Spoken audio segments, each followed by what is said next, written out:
Hello, welcome again to the Southern Christian Leadership Conference, SCLC program.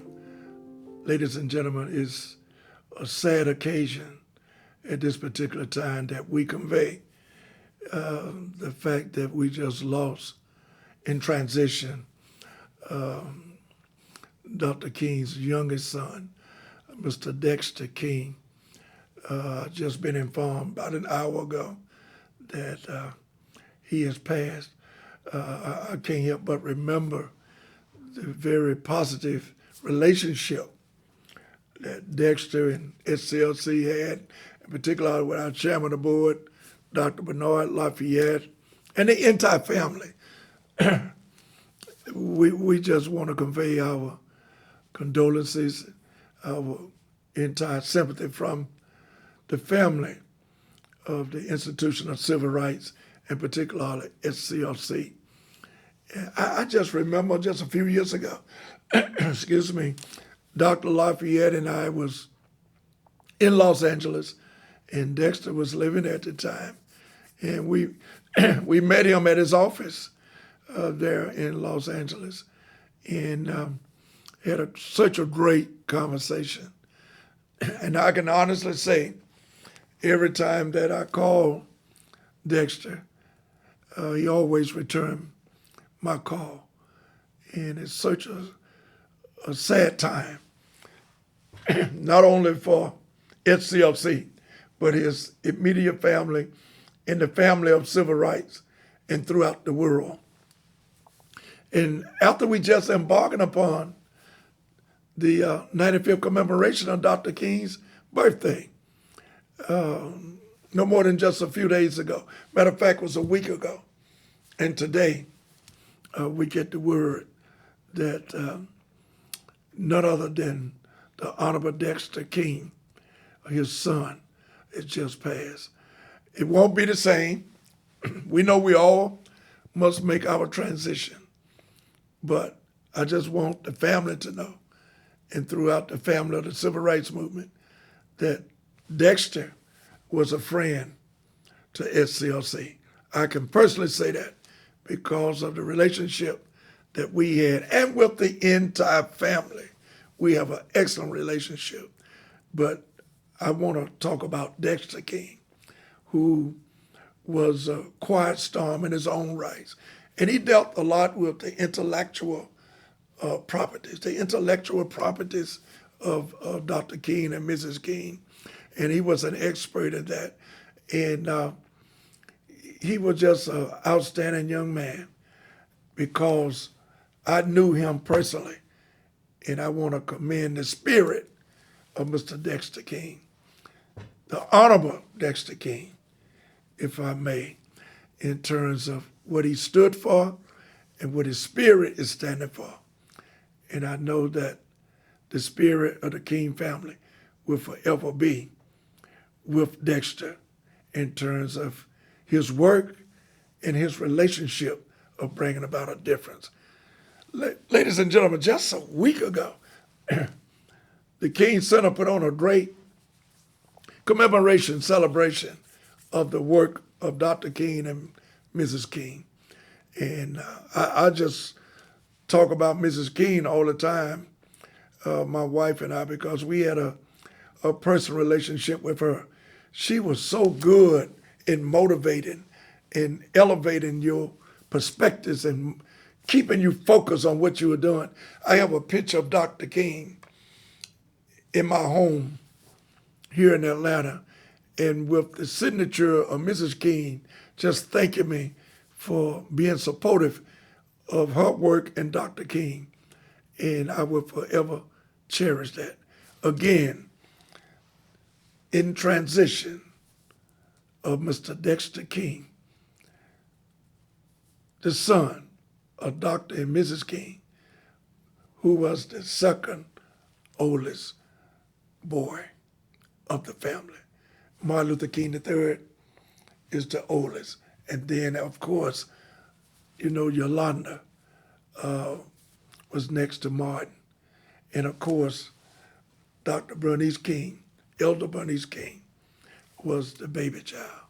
And I just want to thank the institution of civil rights and the King family for what all they have contributed to society. That's why we're going to continue to make it a better world in the society from which we work in. We're going to elevate and motivate through the spirit of Dexter King, as well as Dr. King, Mrs. King, Yolanda King, Martin Luther King III, and also Dr. Bernice King at the King Center. Ladies and gentlemen, there is some politics going on, and we're talking about the American Israelis Political Action Committee, AIPAC, where they are targeting many of our black elected officials. And this should not be done in the spirit of doing what's right. You can't politicize the civil rights movement and what we've done for African Americans and minorities as a whole. And just because we believe in the humanity and the salvation of all God's children. Dr. King said, I can't go back to Israel at this time during the 6-Day War. Just a year before, he was assassinated.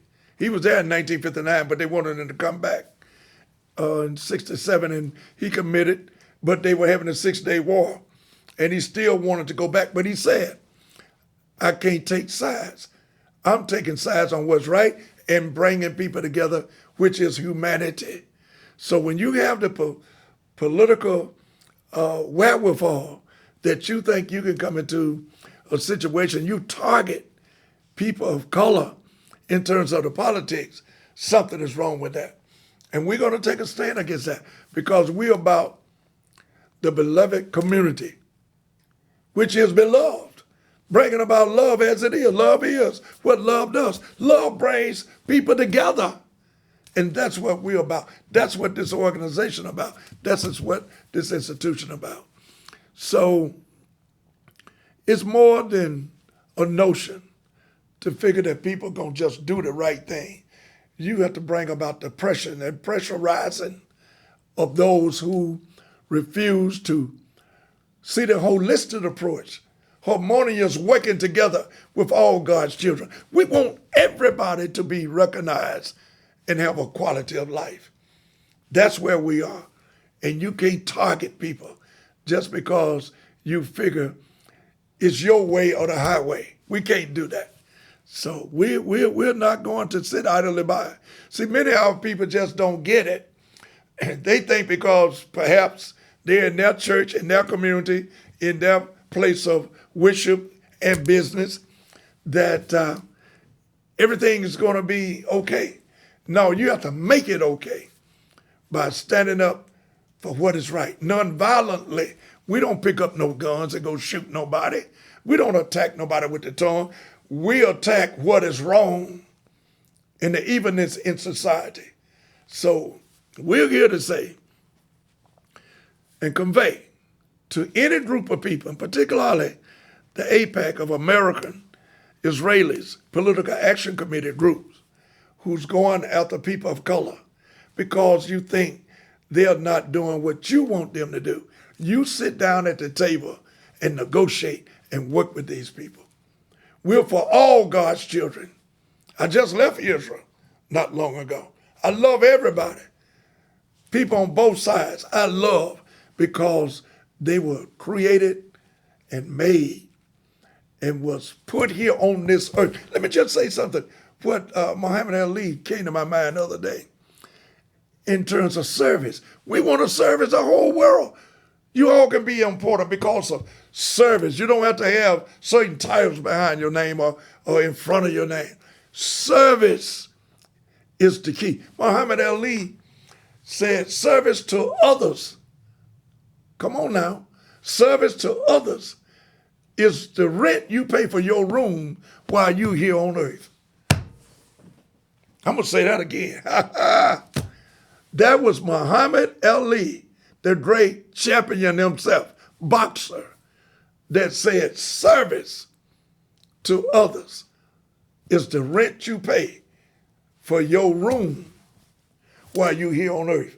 And you know, I think about most people have to pay rent before they pay a mortgage. Hello, somebody. You're going to rent something unless you happen to be one of those who were born into wealth. You start out renting before you have a mortgage. So that's what we're doing. You start at ground level. Service, Muhammad Ali said, and I quote again, I wished it was mine, but it's not mine. This is none other than the greatest of all times in his service to humanity, in his service to his career as a boxer. Muhammad Ali said, service to others is the rent you pay for your room while you're here on earth. Ladies and gentlemen, love is what love does. I love you. Have a great day and week. Being of service to others can begin with a membership to the Southern Christian Leadership Conference. The movement of Dr. King continues today, and you can be a part of that movement with your membership to an organization whose mission is as important today as it has ever been. Become a member of SCLC Today by visiting our website at nationalsclc.org. And please consider becoming a lifetime member of the Southern Christian Leadership Conference. You are the most important part of the movement. nationalsclc.org.